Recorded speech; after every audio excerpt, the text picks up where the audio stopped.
Bonsoir à toutes et à tous et merci d'être au rendez-vous pour le 19h30 de la chaîne citoyenne.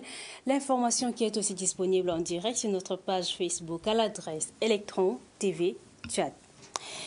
Pour le départ de cette édition d'information, pour la première fois, le président de la République a accordé une audience au leader des transformateurs, Dr Succès Masra.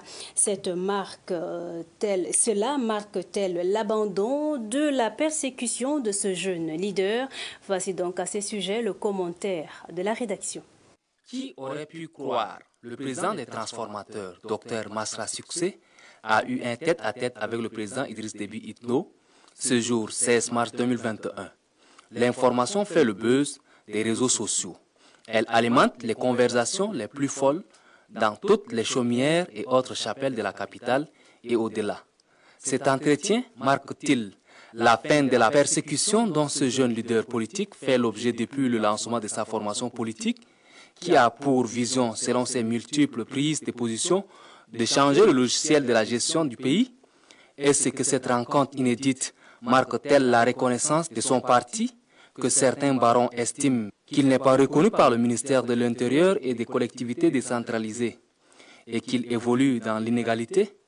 En tout cas, cette rencontre inaugure une nouvelle ère entre les deux personnalités.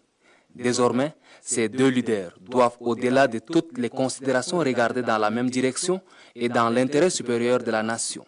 Cette audience accordée au chef des transformateurs est-il un camouflet légendaire et inoubliable pour les apprentis sorciers qui ont toujours vu d'un mauvais œil un éventuel rapprochement entre les deux leaders politiques? Ce jeune leader représente un espoir pour la jeunesse, entend-on au niveau de cette frange de la population. Il est l'étoile montante de la scène politique tchadienne. Est-ce que cette rencontre ne devrait-elle pas être interprétée comme un ralliement, connaissant la mentalité des Tchadiens qui sont prêts à jeter de l'anathème, sinon de l'opprobre, sur tous ceux qui se rapprochent du pouvoir?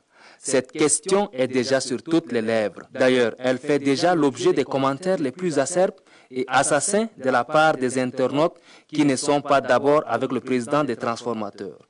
Dans tous les cas, cette rencontre permet de décrisper le climat délétère qui règne depuis quelques mois dans le pays. Cela prouve aussi la vitalité de notre jeune démocratie balbutiante. Et comme la politique est aussi un art, observons les deux artistes pour être témoins oculaires de la fin de l'histoire. La nuit du 16 mars sera pour beaucoup de Tchadiens une nuit cauchemardesque, mais c'est aussi cela la politique. Tout à fait, Jérémy, ça va. Et puis le parti des transformateurs a été reçu, donc, comme vous venez de suivre cet après-midi, par le maréchal Idriss Déby Itno. Au menu, plusieurs sujets politiques ont été évoqués. Événement historique qui a donc fait tant de tollé sur les réseaux sociaux. Suivez donc à ces sujets Dr Masra Succès à l'issue, au sortir donc de cet entretien. Nous l'avions accueilli à l'époque au nom des transformateurs. Il a accepté aujourd'hui de nous recevoir pour parler d'avenir. Mais au-delà des transformateurs, c'est en tout cas les voix d'une grande partie de la population tchadienne aujourd'hui qui veut prendre le rendez-vous avec l'avenir. Et nous sommes venus porter à la fois cette demande de changement, cette demande de s'occuper de la vie des Tchadiens pour l'avenir en nous projetant autour de quoi? Autour de la nécessité de transiter d'une certaine manière vers un nouveau Tchad. Et ça ne peut pas se faire sans le dialogue, un dialogue inclusif avec tous les Tchadiens.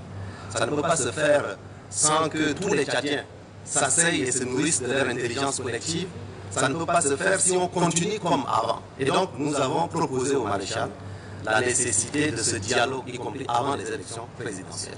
Il nous a écoutés, il nous a donné des conseils et il nous a demandé de lui transmettre par écrit ces éléments qui ne seront pas simplement le résultat de nos intelligences à nous que vous voyez ici, mais aussi le résultat des intelligences de toutes les forces vives de la nation, à la fois ici à N'Djamena, mais aussi de la diaspora. Donc il n'y a pas de revirement. Vous savez, Israël et Palestine discutent depuis plus de 20 ans, même y compris pour dire des choses sur lesquelles on n'est pas d'accord. On est tous des Tchadiens, vous voyez, on a le bleu jaune rouge. C'est avec ça que nous sommes venus voir le président de la République actuelle pour lui parler à cœur ouvert de l'avenir. Vous nous connaissez, il ne s'agit ni de se renier, nous sommes venus chercher rien du tout, ni un poste, ni de l'argent. Nous sommes venus présenter les choses que nous avons écrites en français et en arabe qui lui a été envoyé. Et puis, je crois que aussi pour tout le monde, c'est un signal fort aussi pour leur dire que nous sommes, c'est un parti des transformateurs.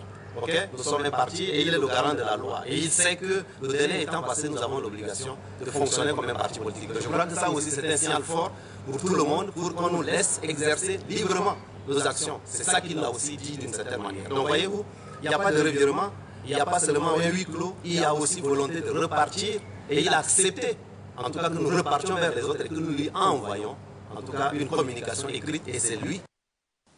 Après le délai de 48 heures donné par le consortium des médias privés du Tchad,